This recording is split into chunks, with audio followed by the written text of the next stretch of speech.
Before we go on, I'd like to stress the importance of mastering the previous material before you go on. You might find that you have to work maybe 3 weeks, a month, on the previous part. If so, that's fine. Spend as much time, 2 months perhaps, depending on how much time you have to practice and how much facility you have. But take your time. You'll find if you don't master each piece, each study as we go on, very quickly you'll become very discouraged. You'll find, well, I can't do this. This is just too hard for me. But that won't happen if you take your time, because I've arranged this so that things go step by step, little by little, getting a bit more difficult each time. If you master the previous material, you shouldn't have much problem with the next one, and then with the next one. But if you haven't, you'll find you'll have a bit of a problem with the next one, quite a bit of a problem with the next one, and then maybe you can't even do the third one. So take your time, a few weeks perhaps, depending. I think if you're honest with yourself, you'll know when you've really mastered the piece. Well, at the same time, don't be fanatical and say that I'm not going to go on until I get it absolutely 100% perfect. You have to allow yourself a bit of leniency. Sure, there's going to be little mistakes. But generally, feel that you've mastered the work, then go on. So at this point, we'll begin work on the 5th string, which is A open. 2nd fret, we have B note. Play that with our 2nd finger. 3rd fret, C note. Play that with our 3rd finger. Study number 3 is basically just a review. It lets you practice a bit on those 3 notes. So there's not much new to introduce. It's 4/4 piece. We'll play it all with our thumb. 1, 2, 3, 4.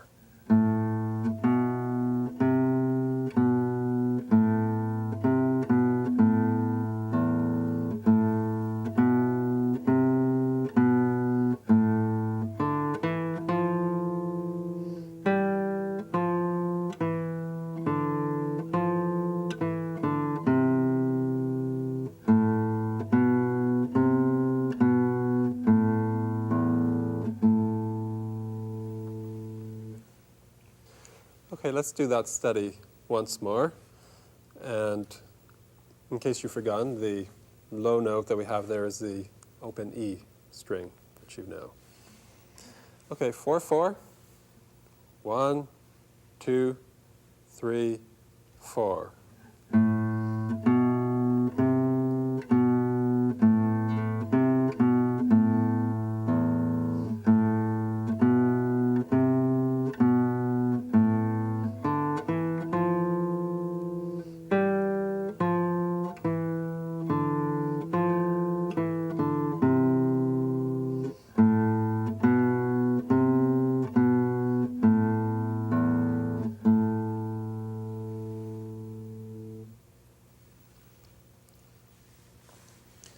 Our next study is called Chromatic study.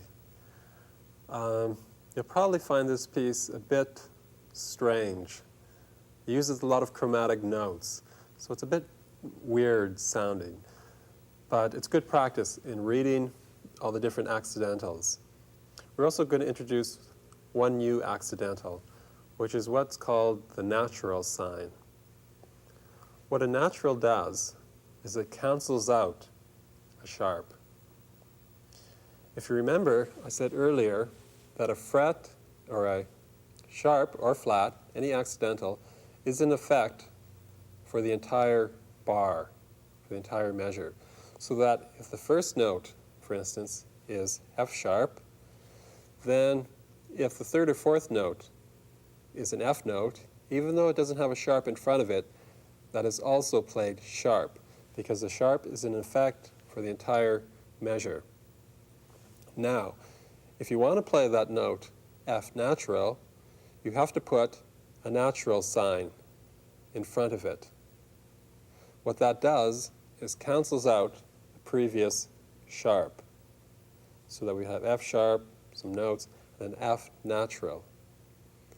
The same is also true for a flat.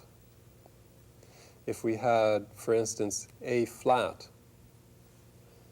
then if a few notes later in the same bar we wanted A natural, we would have to put the natural sign in front of it. Otherwise, that note would be played A flat, even though there's no accidental in front of it, because of the fact that the chromatic sign is in effect for the entire measure. Also in this study, it's very important, again, to pay careful attention to the left and right hand fingering. Especially the left hand fingering. It tends to be slightly unorthodox from what we've been doing so far. Fourth finger, for instance, may be played on the second fret, first finger on the third fret. But if you follow very carefully, there shouldn't be any problem. I'll play it through once first. If you watch my left hand, you'll see what I mean.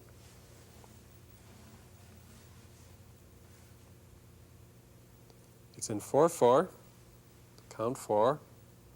1, 2, 3, 4.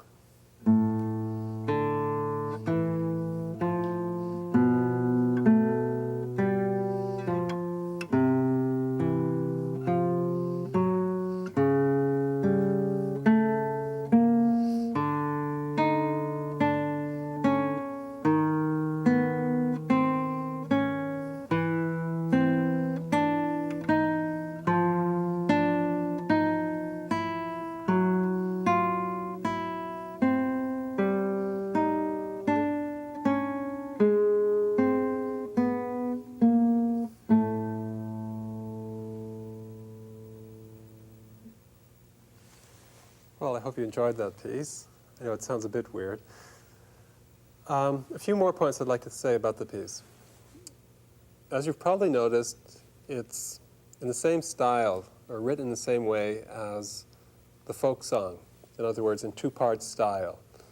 So we have whole notes for the lower voice, or the lower line, and we have a quarter rest and 3 quarter notes in the upper line.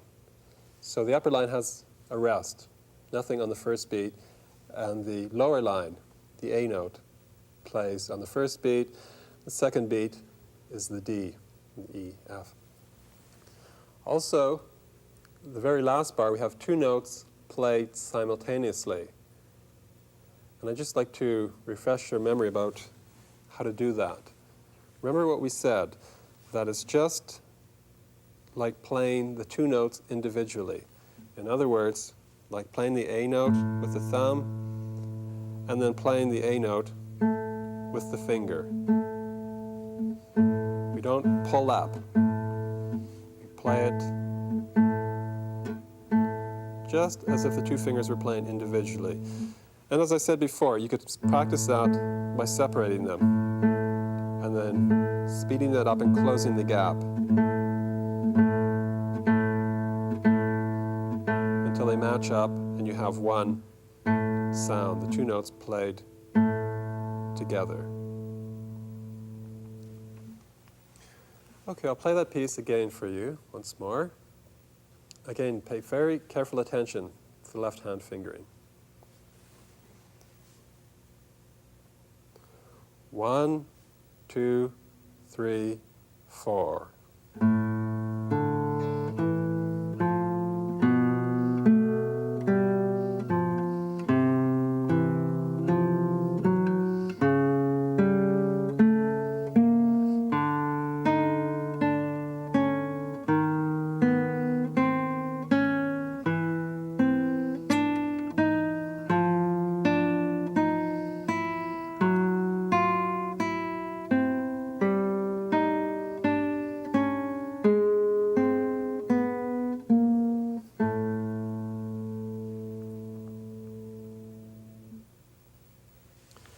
It's very important that you let the whole notes ring for the full value. So you have to be very careful that those whole notes, when you place your finger down, that you don't release the pressure, for instance. That'll stop the note. Or that you don't accidentally hit it with another finger, either in the left hand, or perhaps by using rest stroke in the right hand, you would damp that note. So you have to be very careful that the whole notes ring for their entire value.